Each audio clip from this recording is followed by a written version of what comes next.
এটা একটা ইন্ডাস্ট্রিয়াল ফরম্যাটে চলে আসবে, বিদেশিরা এখানে বিনিয়োগ করবে, বাংলাদেশে বড় বড় বহুতলা বিশিষ্ট প্রতিতলায় কায়েম হবে, হাজার হাজার মিলিয়ন ট্রিলিয়ন কোটি টাকা এখানে ইনভেস্ট হবে, গোটা দেশটা একটা বেশ্যাখানায় পরিণত হবে।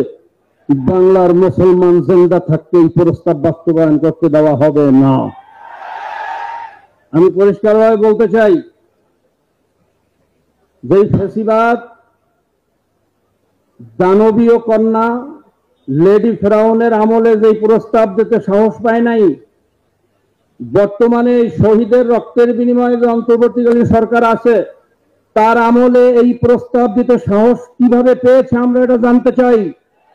আমরা ইউনূস সরকারকে বলতে চাই, আপনার দুর্বলতা কোথায় আমরা জানি, আমরা জানি আপনাকে কোন জায়গায় ধাক্কা দিতে হবে, কিন্তু আমরা ময়দানে নামছি না একটাই কারণ আমরা ময়দানে নামলে বিদেশি শক্তিগুলো সুযোগ পাবে, ফ্যাসিবাদের দোসররা এদেশে অরাজকতা করার সুযোগ পাবে।